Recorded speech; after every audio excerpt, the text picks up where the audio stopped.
জীবনে কত রকম মানুষের সঙ্গে পরিচয় হলো, আবার কত মানুষের চেহারাটাও ভুলে গেছি। মানুষের চুপচাপ ধীরে ধীরে চোখের সামনে থেকে আড়াল হওয়া দেখে এখন আর অবাক লাগে না। যার সঙ্গে আমার যতটুকু পথযাত্রা লেখা আছে, সে ততটুকু রাস্তায় আমার সঙ্গে হাঁটবে।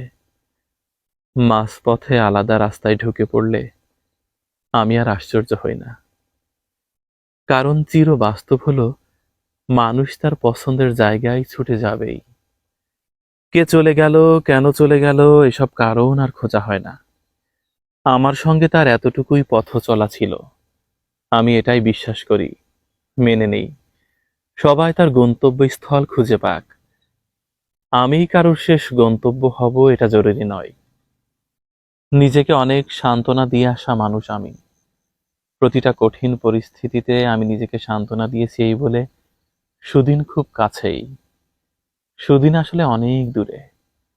এতটা দীর্ঘ সময় সুদিনের অপেক্ষা করার পর এখন বুঝতে পারি আমি নিজেকে মিথ্যা সান্ত্বনা দিয়ে এসেছি, মিথ্যা বলে এসেছি।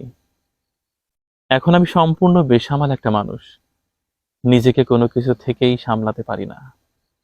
রাত পার করে দিই দুশ্চিন্তা করে। তবে সুদিন আসবে, দুশ্চিন্তা শেষে এখনো নিজেকে এটাই বলি, সুদিন আসবে আমার বিশ্বাস। আমার ভেঙে যাওয়ার শেষ মুহূর্তে হলেও আসবে, তবুও সুদিন আসবে। মাঝে মধ্যে ভাবি, আল্লাহ চাইলে আমার সমস্যাগুলোর সমাধান হতে কতক্ষণ।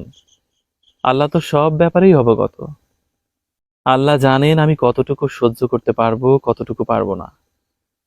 সবশেষে বলতে হয় যা হচ্ছে হোক, অভিযোগ নেই। আমার যেহেতু কত বিশাল সমস্যা নিয়ে মানুষ দিন কাটায়।